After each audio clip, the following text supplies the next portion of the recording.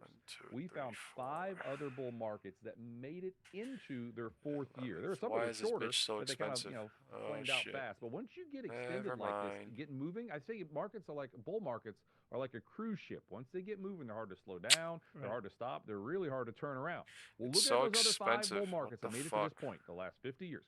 The average length was 8 years before they actually peaked. The shortest was 5, and then we had 2 that went double digits. I have no idea how long this was going to go, but I guess what we're really trying to stress is this bull market is likely much younger than most people think. And then you want to get real.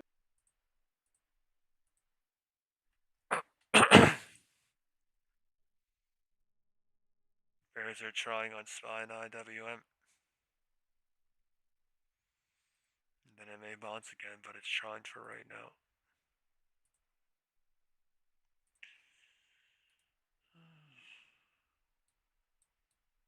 It's such a weird cycle.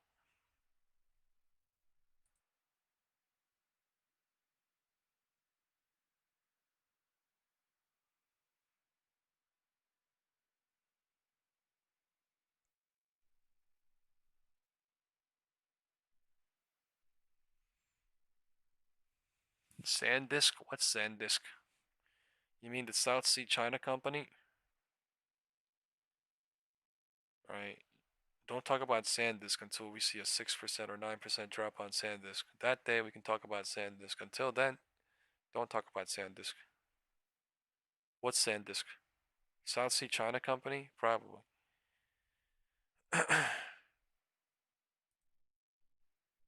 Your stock went from 35 to 89 during the period you're in. I was recommending your stock the whole time. Now, Disney is unchanged in 10 years. When a stock is unchanged over a 10-year period, isn't it time, maybe you guys discussed it, you got Mary Barr in there, I mean, total hitters, discussed that maybe the contract $5,000 $5,000. The company It itself, must be some bullshit. It could be unchanged for 10 years. We've seen many contract companies on advance SanDisk during that period and make shareholders a lot of money. It's a big boy shit. Yeah, I mean, 1040 is algo ranging you've here. been at this a long time, Jim, maybe even longer than I have, and I would just say you've got to look at firstly what's going on in the industry. Am I not structure, and kidding though? secondly, Like what's that thing going is on up inside the literally. company. You know what I mean? This Like, industry okay, has let been me through say huge- something. Okay, AMD pulled back 10%, 14% last night. Think about this shit. I was even looking at SanDisk for 5 minutes at one point on my Robinhood, right? SanDisk moved down 0.02%, and then it fucking went north. That thing is a fucking beast. Let me tell you something, alright? SanDisk is a motherfucking beast, alright? Number one, if somebody fucking in SanDisk, first of all, they're a beast, alright? SanDisk 11% down? Okay, finally. I was gonna say no, because SanDisk yesterday, I could not believe it. Look, it held up into fucking morning and it dropped that morning. Okay.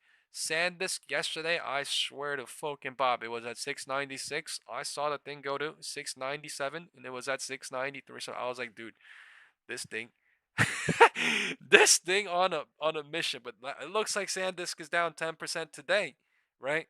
So somebody said something about SanDisk. That, my sir, right? You are in the right. That shit. SanDisk. What SanDisk? Fuck. AMD down 14% today, yo. That's fucking crazy. AMD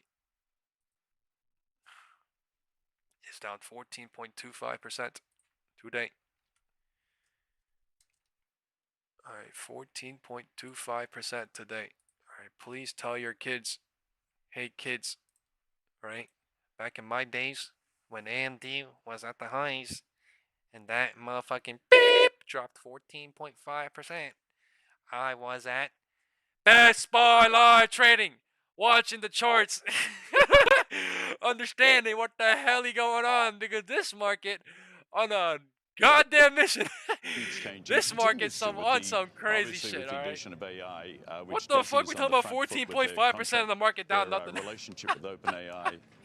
All right, QQQ bearish. But look at SPY. Has been extraordinary. This is crazy. And where I think Disney is now leaning in is to its IP. Look at SPY actually. Fix the streaming business. You saw the profitability. Everything is actually down except SPY. Make this shit make sense. Huge ass fucking wedge. The only thing that should make sense for me is this purple box bounce. The new parks that That's have been it. built around the world and QQQ bearish, right? So, IWM bearish, right? Something is fucking wrong with SPY. SPY is faking out or it's leading. I think Bob put it Something is fucking weird. Status quo is I don't know what that weird means. There's a divergence at the roof. So all bulls are fucking hoping on a divergence. All bears are hoping on a 1040 spike down fucking trap. So at this point, this is a wedge of hope. 7 movie studios. At this point, in Europe. Cycle happened. Cycle happened. Cycle happened. Cycle happened. Cycle happened. Cycle is happening. Out there. Right now, competitors with 100 ships. Capacity inside a mega wedge. Ships is running in the mid 90%. An American this wedge. Stock is trading at 15 times earnings. Jim, how do you like your American you've cheese? Seen a lot of stuff. This is yellow or white? Right, this is. I don't even know they made white cheese. But fuck, that's the question, right? Going forward. How do you like your cheese, yellow or white? I don't care about the past. I care about the next decade. Someone said IWM floor. Good eye, man. Good eye. I can't fucking keep up with IWM right now. So if you got somebody's watching IWM right now and you keep seeing this shit bullshit, please let us know because I'm fucking tired of IWM. Did you consider outside I ain't gonna lie. You cannot sit here and tell me you're not tired of IWM because what the fuck is this shit? Just fucking straight down, no cycle, and straight up, and then channel, cycle. Like what the fuck? Hello? Is this bullish? Is this bearish? Is this bullish? Is this bearish? Yeah, it's everything. Behaves once they're in the job. But you can control whether they have the capability to do the job. IWM, the most craziest I've ever seen today. What did Josh do before this? That's in a while, and I keep saying that on IWM when it does What IWM matters is things, what are they IWM capable crazy, of doing? Right? Do they have the strategic mind, the resilience, the ability to innovate, the creative touch, all of those things, team building, that's what you're looking for in a CEO. So, yeah, we looked at... That's what I love. I mean, my goodness, we had... That's what I love. At the beginning, I mean, it must have been well over 100 people on a list. IWM is so crazy, though. Who in the fucking world expects this thing to I wanted to be able to say, and the board wanted to be able to say that whoever got this job... This is 11 now. They're going down to 11. That's how crazy this thing is. Like, I don't think anyone in the world expected this shit. You said one reason he was selected was because of his vision. There's been a lot of speculation about how much of Disney's future Why does this look bullish on that little trap, right? And now IWM is trying to bring it lower, but I mean, it could fucking just not go lower today on SPY. But if it just traps I don't want to speak for him, but it's the ability to take the intellectual That's also a possibility. Anything's possible in this market, man. This market is so crazy. That's why I'm terrified after yesterday. Right. Yesterday, I was like, anything's possible. I don't want to be terrified. I'm terrified, right? Today, anything's possible. I don't want to be terrified. I'm terrified. And I'm not even doing shit, babe. I'm not even doing shit. All I'm in is fucking dust. Right? Dust? What is dust exactly? But these folks in Europe understand this. Oh my God, I wish I was in NVIDIA. I mean AMD. I wish I was in AMD. I wish. So no, this is not. It's not about parks. It's about the total capability of what this company can have and the incredible moats we have around us because of this extraordinary intellectual property. Well, we appreciate you taking the time to explain this process to us, and we look forward to talking to Josh tomorrow, I hope very soon. James Gorman, thanks so much for having us here on the Digital Truly the finale. 14% down in one day. This is the finale. 250 to 206. People tomorrow on Reddit is going to be crying. They're going to be like, how is this shit possible in AMD? What the fuck? Earning was great. What the fuck? Never before seen move, right? But I mean, I told you this shit is historical, right? Historical as a motherfucker. Look at the volume today. Complete southward on AMD. This shit is non-stop. Big FOMO, yeah, but like, what the fuck can I do at this point? Nothing. I can't do jack shit except watch. I can't do anything except say, God bless America. There's an American flag since yesterday, fucking after hours. God bless America. They're at the bottom of the knife. Bottom of the knife, 3/3. They may do something there. I don't know. Bullish or bearish, I don't give a fuck. Like I give a shit. All right, Wall Street rotates out of stock. Is there a move Wall Street in credit rides if they stock issue bonds? rotation as text slides, right? What did I say, baby? Am I bullshitting? No. Candle traders don't understand fuck I'm saying. But am I bullshitting? No. Right? Wall Street rides, stock rotation, Aztec slides. That's the news of the day. Obviously issues I bonds, said that in the morning. I said IWM showing bullish, SPY mixed, QQQ bearish, and they want to clearly, get paid back right? first. And I so said, you look for the move there. Second, on the equity weird. front, Below the pink how line is bearish diversified on is that revenue stream? QQQ. Think about IWM Microsoft. is showing they bullish traded for now. more on It was Azure growth rates than they did trapping on all the their bulls though too now. sales. But so, I mean, all I'm saying was this is called market rotation, baby. Company, why are we here? Why are we doing this? Why are we going up and down? Exactly. What are the trickle effects? Market to rotation, other baby. S&P actually 10% of the Let's hit the like button on the live stream software, today, so folks. Thank you so much all for being here. 10% of the Please S&P hit the 500 like is on the software live and stream. software I related. didn't know that. I was very much appreciated. So we got to pay attention to the story, I think. That's right. I'm all over. I don't know. Alexis I'm sending the SPX put to call ratio in the group chat right now. 3 a.m. meeting. Right. So So Eric, I mean, we've seen really in 2025 we saw the U.S. equity markets did very well, but the rest of the world, much of the rest of the world did even better. And I think a lot of folks are asking, was that just kind of a short-term trade? Sell America, There's maybe a lot buy of some calls other here, stuff, or is this a bigger, and a lot of longer-term puts trend? here. Maybe it's we a need to be sea thinking of outside calls of the U.S. for opportunities. and a sea of puts, but more calls somehow. I think there's really two parts to the story. First is currency. Big move last year initially was the drop in the dollar. Thank you so much, folks, for hitting the like button on we actually saw more attention paid to the value unlock of countries like Japan, where you're seeing a breakup of big companies. You're seeing more shareholder friendliness, more corporate governance advancements, which are actually driving activity from areas that probably parts of the capital market that have not been as interesting to some. Second, with respect to Europe, the LOD broke on QQQ. LOD broke on QQQ. Bears are here. LOD broke on QQQ. Divergence at the floor. Breakup of big legacy companies that also has a follow through. So we are sitting both in trade weighted dollar terms as well as the DXY on multi-year support for the dollar. And again, I think that there is a leg to go up. Again, we're favorable on the international equity side, both on currency. Look at that fucking crazy algo range, and now they're rejecting at 11. Crazy. And what's the next time confirmation? Checkpoint. 11:05. 11:05 is here in 5 seconds. An advisor for your whole family. That immediately tells me it's a minimum 3-year perspective. So are you advising, within the umbrella of Northern Trust Chicago? Bears are here crazy. Are you advising that we're in a bull market, get used to it, and manage the emotion of the day-to-day fluctuation? That's a very apt description, Tom. Northern Trust, and I'm new to the firm, and they've had a great franchise on this more goals-based. Do they have good Blackhawks tickets? That's all I care about. We do.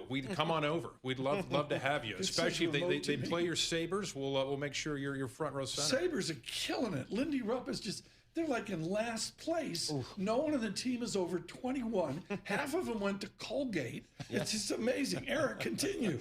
So I think, our process, Tom, I am not feeling FOMO. I almost just joined 4.3K puts. If you're a client and you got to pay for tuitions, we think of it like a pension fund looks at liabilities. And so that's been a way to take a lot of the emotion, if you will, out of it. That being said, the tool set that we have to use for clients, including private markets, my colleague, Lynn Kostakis, had an outstanding alternatives symposium in Chicago a couple weeks ago. You can get great rates. I want to do it overnight, but I'm not fucking doing it right now. We have 500 partners in Chicago talking about the tool set. So again, we think it's a broadening tool set with respect to achieving these goals. Again, bull market in public equities, also lots of opportunities on the non-traditional side as well. Breaking down the bullish wedge. Real assets. What does that mean? What are real assets to you guys? I think a couple things. One would be private natural resources, which is a often overlooked. Oh my God, bearish. We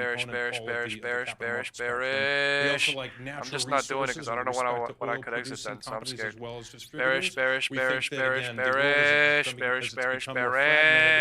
tough to get feedstock from Cushing, Oklahoma to the north of Europe. And so being involved in those transmission mechanisms we think are important. You're getting contracted revenue. Again, this is revenue that is adjusted for inflation, but also has a 2 to 3 year to 5 year type of contract associated with it. So we like that, not guarantee of cash flows, but the assuredness, if you will, of the contract for us is a good way to have risk-adjusted plus inflation-adjusted returns for clients. Fixed income had a solid 2025, high single-digit returns. You guys are underweight fixed income. What's the call there? I think twofold. One, spreads are just ultra tight. Yep. It's a tough place in corporate, and even if you move down a little bit on the credit spectrum, there's a little less interest there. Again, a lot of our clients have taxable capital, and so munis are still a place where we want to be. We think that state health, broadly speaking, is positive. That feeling so much FOMO on fucking QQQ now. I feel like we're gonna fucking be at 6.598 next week for some reason. What the fuck? So, us paying attention to the mechanics and the dynamics of the muni market, very important. But again, we just think there's better opportunities elsewhere, but would not be moving away necessarily. Right. We also think that the tips market is still a great place to inflation hedge for clients as well. Nah, fuck.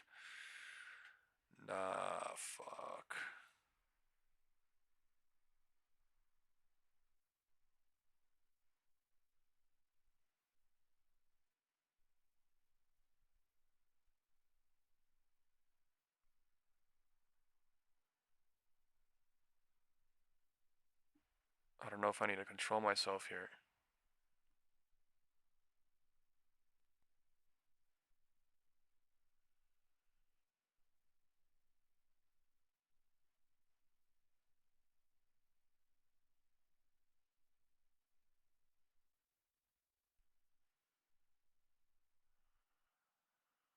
I'm doing it.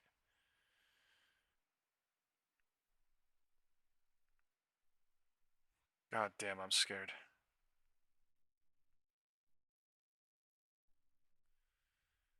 I'm at 4.3K now. 4.8K on SPY into Monday.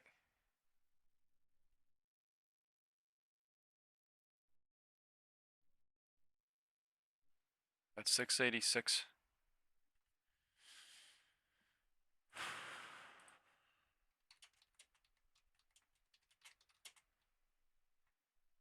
This shit is crazy.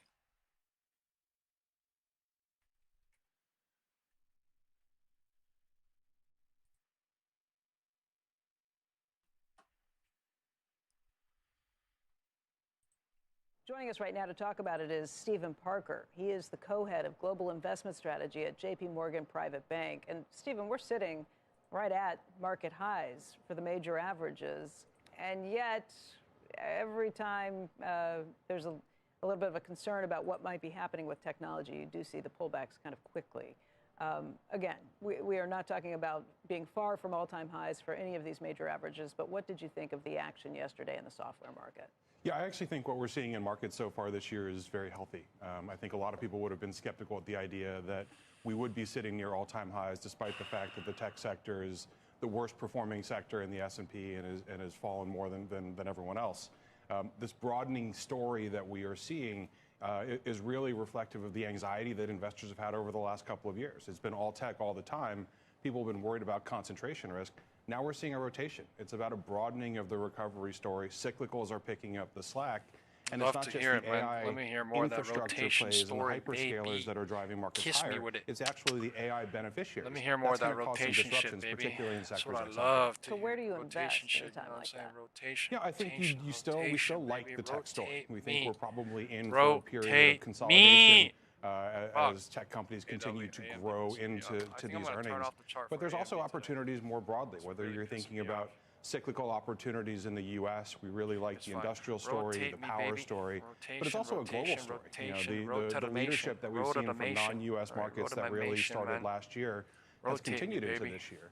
And if you're looking for opportunities that may not be as specifically focused in technology that are beneficiaries from this global broadening, markets like EM, particularly Asia ex-Japan, we think are going to be big beneficiaries. Your base case for U.S. equities, looking at the S&P 500, I'm up 7%. High single-digit returns. You're thinking 7,200 to 7,400, but your bull market case is 8,000 to 8,200. Yeah. What has to happen to differentiate between your base case and your bull case? Yeah, so the base case is really based solely on earnings growth. We think we're going to see low double-digit earnings growth, and we actually think you see multiples come in a little bit given the starting point. To get to that bull case, we need a couple of things. We need this broadening cyclical recovery to happen. We need to see earnings growth not just out of the tech sector, but other parts of the economy. We need to see some of the productivity benefits from AI turn from talk into action when it comes to companies. We think if you get that, investors will be willing to pay that higher multiple. You get potentially a little bit of multiple expansion on top of mid-teens type of earnings growth. That's what gets us to that bull case scenario. We have seen some wobbles in other areas of the markets, too, particularly what we've seen with gold and silver. Gold is a conviction buy for you right now. Even though it's trading back above $5,000 an ounce, you think it could go above $6,000 an ounce? We do. We've been bullish on gold for the last 18 months or so. It's been a great call for our clients. The idea behind the gold trade was really one around diversification. Diversification of dollar exposure for central banks, for institutional investors, for individuals. We've seen that story play out, and we think that demand is going to remain strong. Then on top of that, you get the diversification benefits against heightened geopolitical concerns, inflation. Gold checks a lot of boxes, and we think that rotation and that demand is going to stay robust. Does silver make sense to you? It's up 170% over the last year. Yeah, we're more cautious on silver. Silver feels like it's the more speculative way that investors are trying to play the precious metal trade. Silver also has a challenge because, one, it's a smaller market, so it's hard to move in size for these central bank buyers. Two, it has a lot of industrial uses, and when the price of silver goes up, the solar panel producers are going to start asking questions around whether there's alternatives. And so, we're more cautious on silver. We prefer gold as the core diversifier and see upside there. There has been a bit of a sell America trade over the last month or so. You don't buy into that. You don't think that's here to stay? No, we don't think it's necessarily a sell America as much as it is a buy less America. After the last decade plus of American exceptionalism in markets, you've seen U.S. stocks go from 45% of the global equity market to 70%. Investors are very long dollars. And in a world where policy uncertainty in the U.S. is increasing, we started seeing it last year. We think this is a rational rebalancing. But ultimately, we think the fundamentals, the growth drivers, inflation is under control here. And we think the dollar is ultimately going to end up stabilizing and flows will come back to the U.S. Do you have a bear case in the markets? I mean, because your bull case is pretty aggressive. Yeah.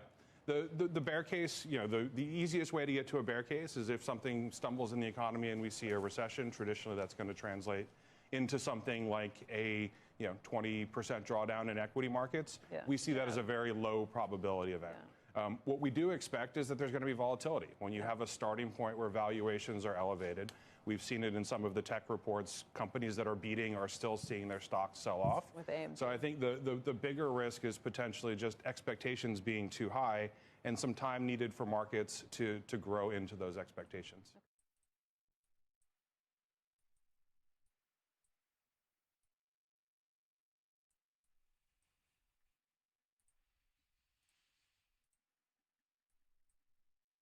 I want to go smoke a cig.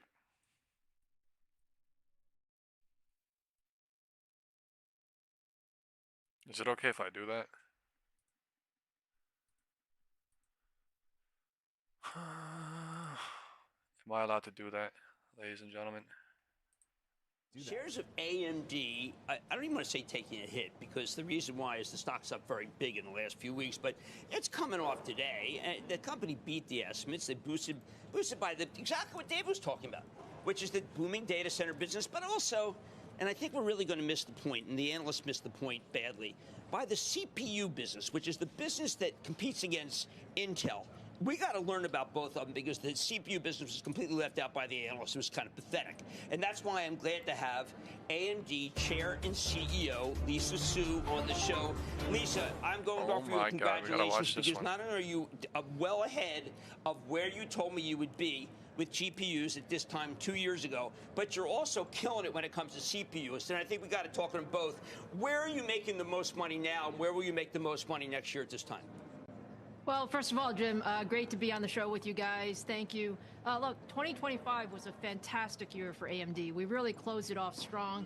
And what we see is strength across the entire business, which is really exciting. I mean, obviously, there's a lot of excitement about, data center and AI and what we're doing around GPUs. And that business has performed extremely well. And we're going into a big inflection year here in 2026. But as you were saying, like the CPU business is absolutely on fire. And this is one of those stories where, I've always said, Jim, that you need all kinds of compute when you think about data center and the massive build-outs that we're seeing. And we're seeing just continued strength in the CPU business, which is, really our stronghold right now. So we're very excited about, what we've done, but much more excited about what we have going forward in 2026.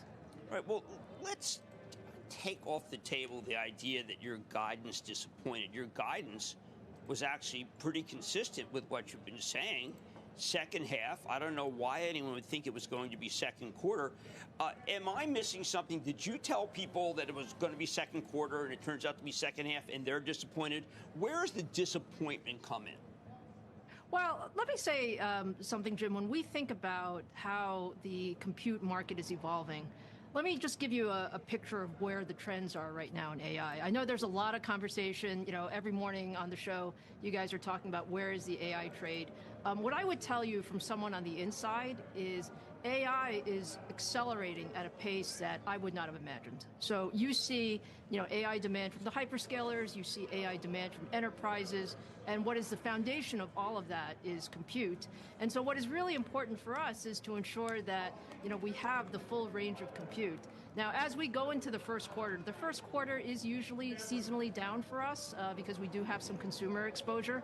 And I think the most important thing is we're actually seeing our data center business actually increase from Q4 into Q1, which is a show of the strength of the business, both on the CPU side, which is going like gangbusters, and with our AI capabilities and GPUs, we're seeing very nice ramp into the first half of the year. But yes, we're going to have an inflection point as we go into the second half of the year with our new, MI450 series and our Helios rack systems. But let's talk about that, Lisa, because one of the things that I think is important that people don't understand is that, yes, it's absolutely true that Vera Rubin certainly has some qualities. This is the next generation to be unveiled at GTC, not that far from now.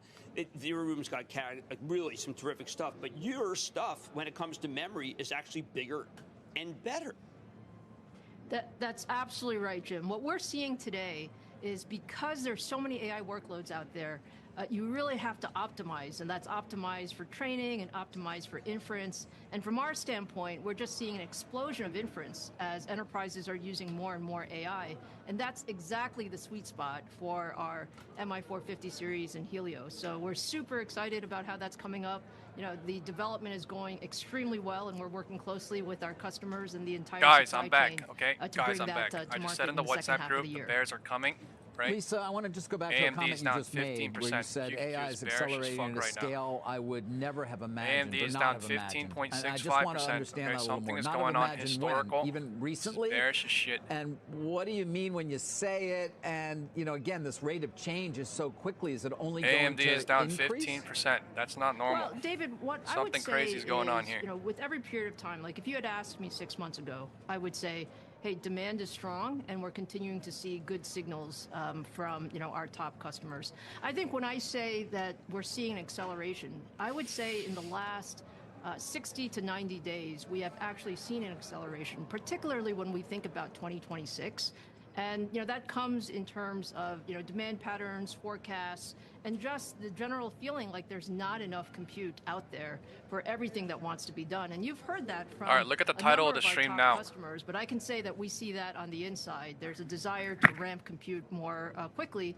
And as we said at the top, it is not only for the all right, GPUs, AMD is down 15%. Very strong Technology bears, surprise. As a result of all of this AI enterprise work that's going on there is actually pulling more CPU content, which is a great place for us to be.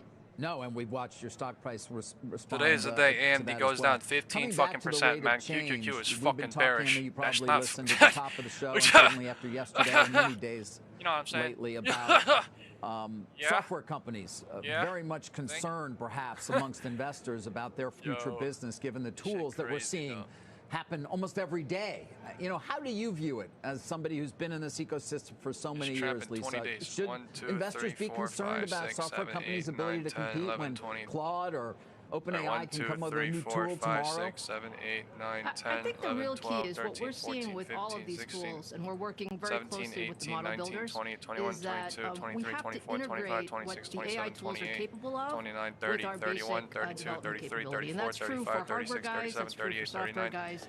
We have to take the power of the tools and go on and actually, on and on and make on and our on and on and products, on, better, get them to market faster, really, I accelerate can the go rate on and and on pace and of on and on innovation. and on. And that's exactly what we're doing. I think the disruption go on comes and on and on and on and from on and on and those on. who are able to take and harness Fucking the power of AMD AI, and trapped the closer that we fucking work 60 between, days of work. sort of the largest foundational model guys and sort of the innovation that we're trying to drive at the engineering level, I think the better the overall product outcome is going to be. And the benefit of that is, frankly, the entire ecosystem, because we're going to accelerate the rate and pace of innovation. That's bearish as a motherfucker on QQQ, dude. QQQ is at 620. Imagine that's from 615. Joining us right now to talk about the state of investing, trading, and his outlook for 2026 is Rick Wurster. He is Charles Schwab president and CEO. He's been on that job for just over a year at this point, and the stock, if you want to check it out over that period, is up by just over 40% during that time, pretty sharply outperforming the S&P 500. Is that all? Yeah, take a look at the stock. Crazy. Not bad, Rick. It's a good start. It's a good start. But that's what you totally because of your effort. Man, my portfolio had a little 2-minute or 5-minute spike down. Whatever the fuck that was. Up in the role that to let us to that. And Carl. Crazy. Bears are here. Carl's helpful. People remember Carl. Carl is helpful. Yeah. The advertising, Carl. Let's talk a little bit about Bears what you are are doing. Time is 11:20. I think this is more than just a bull market. The S&P up 17% over that same period of time. I've been impressed by the numbers you've put up just in terms of the new accounts that you're opening. I think it's about 1 million accounts a quarter at this point, about 4 million for last year. And that brings you to what, 46 million? So that's a pretty impressive increase in the number of clients coming in. Yeah, we've been growing new clients quite a bit. And what's been so exciting about it is we're really winning with the young clients. And we're seeing that younger investors, Gen Z investors, are 46% more likely to invest before they're 21 than the generation before them. And we're winning with the young investor because they don't want trade-offs. They want research, they want education, they want coaching, and they want a winning platform. And so they come to Schwab. And that's been an exciting part of our growth. We've also been deepening relationships. We've been doing more to help clients with their wealth, with their lending needs. And that's been a nice part of our growth as well. Having younger clients is a big deal. I think the age has come down. The average age of your client is down 10 years over the last 10 to 15 years. That makes them a more valuable client. IWM. Hold on to this them is for the a most longer nastiest lifetime. I've ever seen. Part of the goal here? Well, I think for us, our mission as a company is to make a difference in our clients' financial lives. The earlier people come to Schwab, the more we can do to help every single bounce was a spy trap. To buy their first house, to pay off their student debt, and then ultimately to be able to retire and afford their lifestyle. Every single fucking bounce was a fucking trap on IWM today. Clients. What else are you doing? We are on social media. We're the most followed financial services firm on YouTube. We're on TikTok and Instagram. Divergence is cleared and is bounce shrine. Like we do get ready with me videos with influencers where they're talking about the power of compounding while doing their hair. Apparently that's a winner on social media. We play games on Twitch with some of the big gamers and talk about the power of getting invested early. So we're on social media trying to attract clients to the idea of investing for life and the power of compounding, the power of getting into equities and watching them compound over the long run. And yet, when people think of younger investors, they probably tend to think of Robinhood because Robinhood is doing new and different things to try and win in some of those younger investors. I don't think you agree with everything that's being offered on the Robinhood platform versus what you all are doing. I think the challenge I have is that we don't like anything that conflates investing with gambling. You know, gambling is a form of entertainment. You all were just talking about the Super Bowl. You know, have at it. If you want to bet on the Super Bowl, that's great. But you shouldn't look to gambling as a way of growing your wealth. In fact, you should look for it to decrease your wealth. Less than 5% of people that go on gambling apps take out more money than they put in. When you go on an investing app like ours and you stick with it, you grow your wealth over time. And those two things we view as very different. And so to target young people and to treat those somewhat similarly, we view as not helpful to the young generation of investors. I'm kind of with you, but that makes you sound kind of stodgy, too. Well, you know what's not stodgy is working with young people on how to save, how to pay off their student debt, how to buy their first house. I think that we have what the young investor wants, which is why we're winning that generation. Let me ask you a different question. Do you think that the SEC should put more guardrails on the system?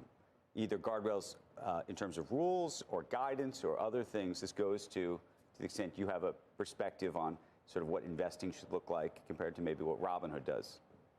Well, I think, the SEC could certainly play a role. And by the way, the SEC under the new administration has been fantastic. And I'll talk a little bit about, we used to go to the SEC for 2 years and talk about some of these pump and dump stocks and the manipulation that was happening in markets, and nothing was getting done. We went to this SEC, and a week later they had investigated the issue, shut the company down, and the company had left their headquarters in Hong Kong. And we're starting to clean that kind of stuff up. So I think the SEC is focused on the right issues. Rick, would you say you don't want any meme stock people at all as clients? No, I think meme stocks, listen, we want people to get invested. But I draw a distinction between a 10-game parlay that is front and center when you log on to your brokerage and a meme stock. At least you're investing in a stock in that case. I don't want to sound stuck. You're not doing anything in prediction markets yet. I think, when we think about prediction markets, we're not doing anything today. I break prediction markets down into 3 parts. I think there's 2 that we would do. The first is the odds of an event and what's going to happen in that event. I think there's value in that. To know who's favored to win the election, what's the employment report. There's good information in there that we would want our clients, and particularly our trading-oriented clients, to be able to see. The second thing is betting on or taking a position on financial events. You could make an argument about that's related to your investment portfolio. You could hedge, you could accentuate a position. The third part, and what makes up 90 to 95% of the volume today, is the sports gambling. And that's counter to our mission of trying to help our clients live their best financial life. What about these hour-long options or whatever? The zero-dated options. Are you're saying no, we won't do those? We do those. Again, we've got a lot of very active traders. So you let people, you give them enough rope. We have very active traders that take a very thoughtful approach to how to trade zero-dated options. You don't want to be a nanny. No, we are for everybody, every investor of every stripe that wants to invest on our platform. That's great. We draw the line at sports gambling. But outside of that, we want people to come, be active, be engaged, be invested. Ultimately, we want what's best for the client.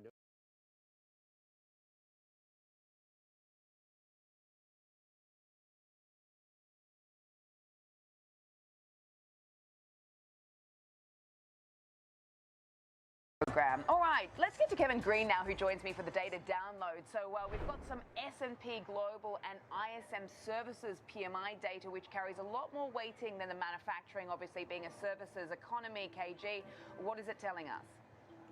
Well, the S&P Global Composite for Services PMI actually did come in better than the street's expectations. If you're looking at Services PMI, that came in at 52.7. Street was looking for 52.5, and that's better than what we saw for last month. And then also the overall composite number that came in at 53. Street was looking for 52.8. So better than expected for S&P Global PMIs here. But if you're looking at ISM, a little bit more of a mixed picture here. If you're looking at the headline number that came in at 53.8, Street was looking for 53.5, so better than the street's expectations. But the prices component also did re-rate a little bit higher here, coming in at 66.6. Street was looking for 65 even, and that's actually higher than what we saw for the last print at 65.1. So input prices still going up here in some respects.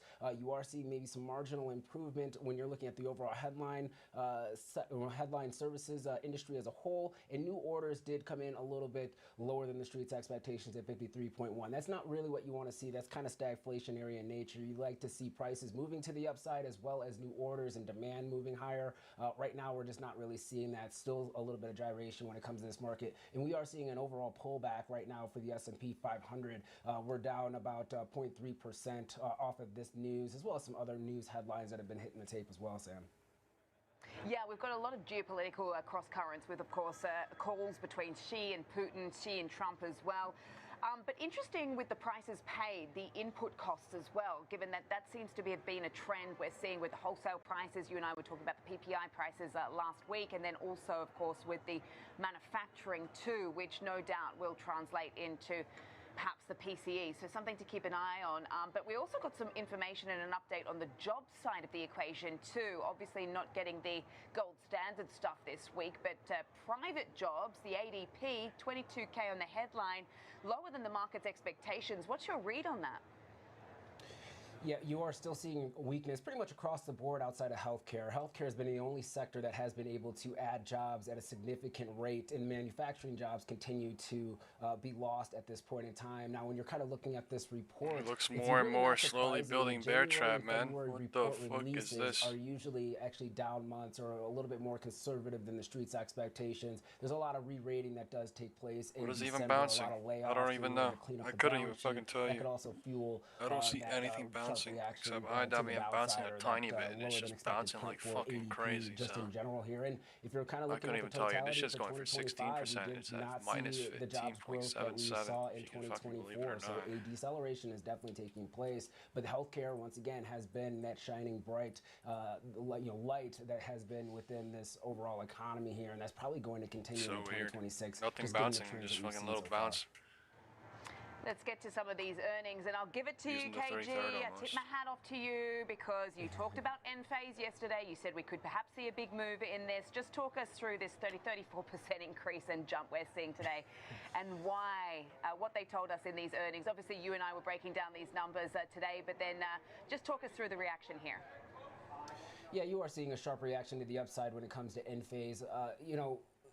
Couple of things. It was better than expected earnings as well as guidance. The bar was really low coming into this earnings announcement as well. And then you also have the options component where we did see a little bit of a gamma squeeze here, especially over that $40 level. Made it look like it wasn't gonna in this candle, and then I'll go range perfectly. For the open interest, but also for volume. The company did report revenue coming in at $343.3 million. Street was looking for $334.6 million. And the adjusted earnings per share came in at 71 cents. Street was looking for 54 cents. The better than expected sales is because of the ending of the tax credits here in the United States. So the U.S.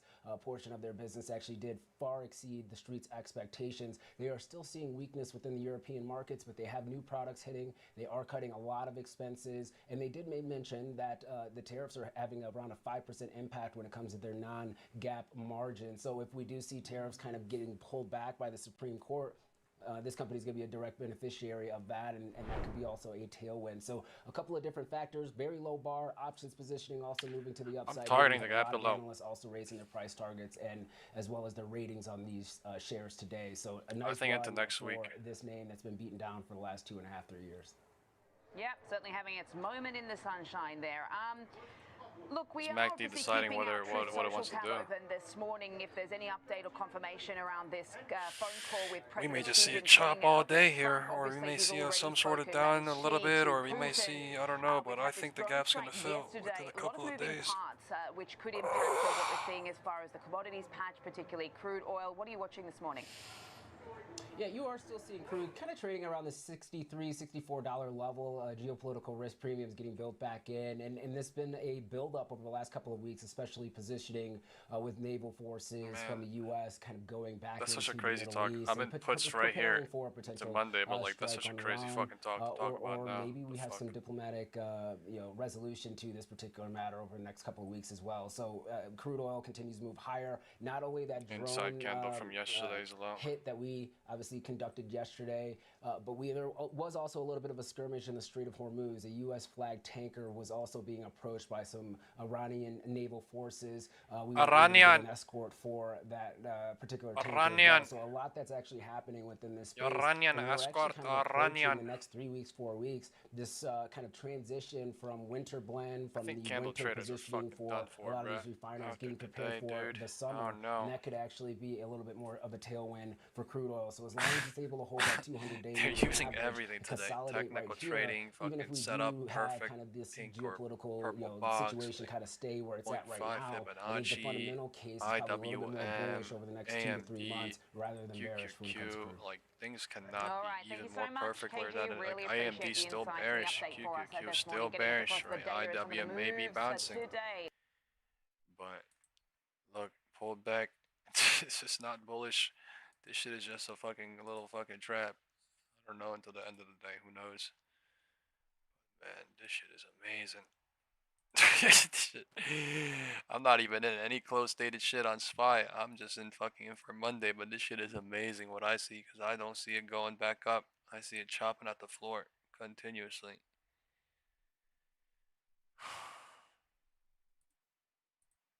This is amazing.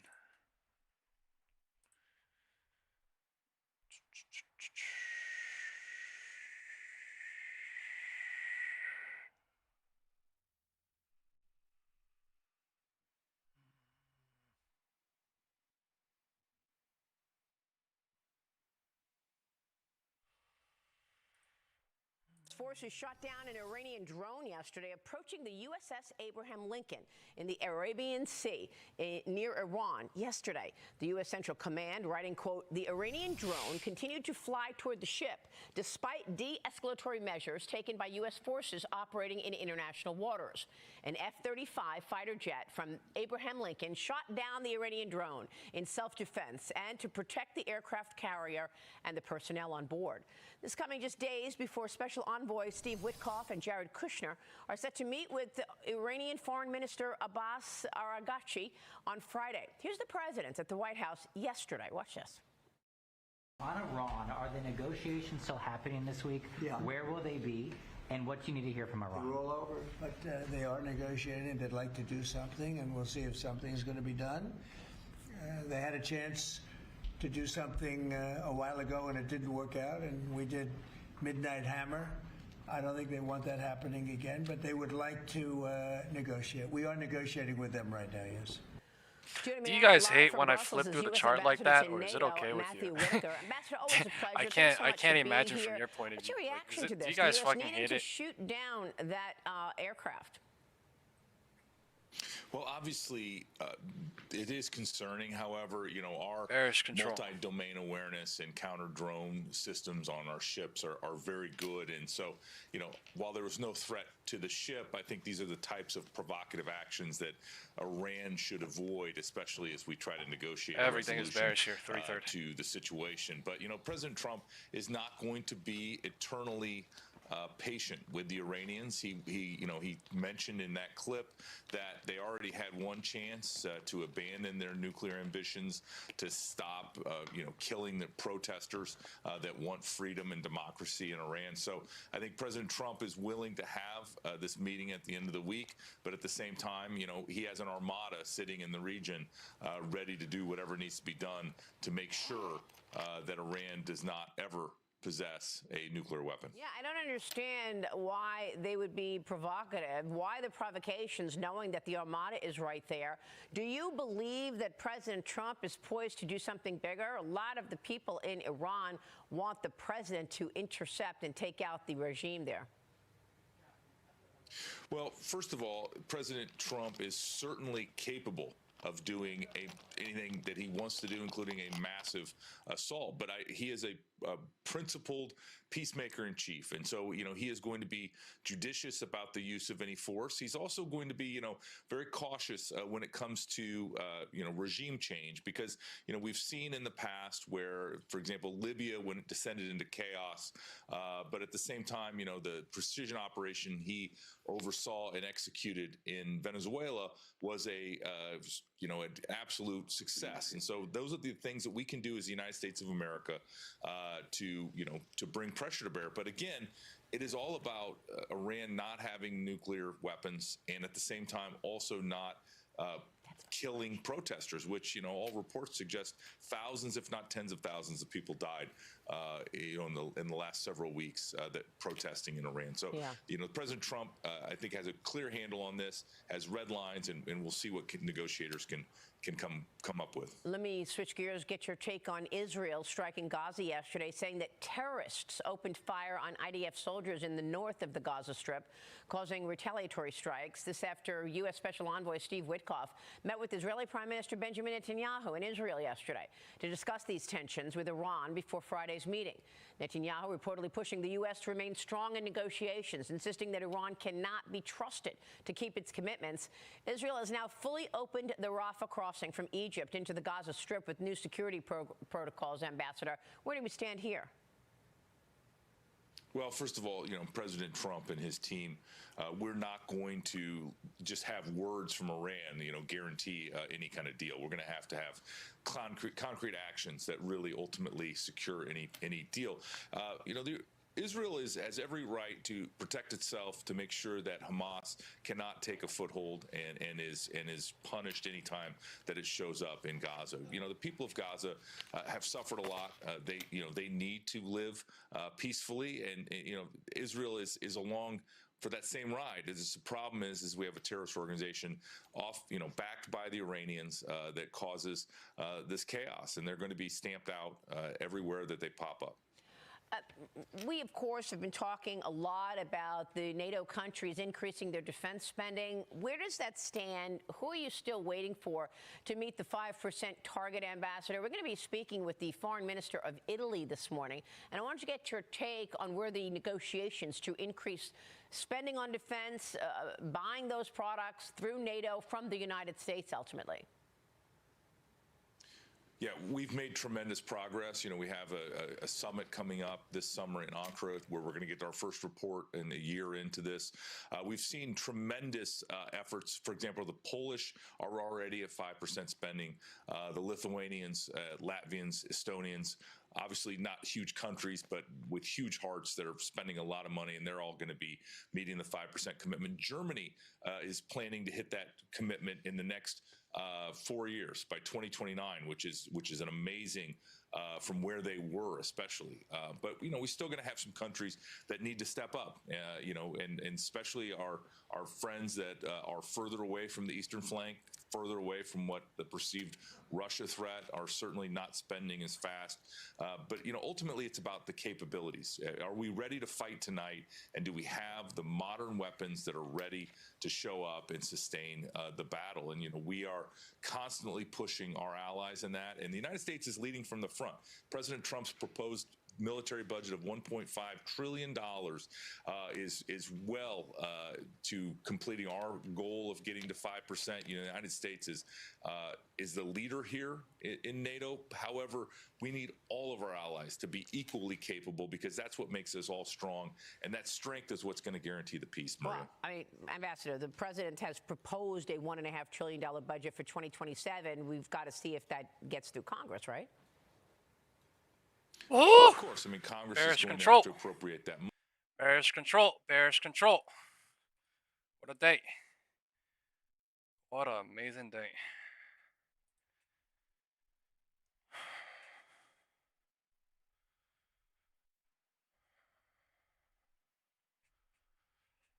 Oh, my leg. I just bumped my leg coming up.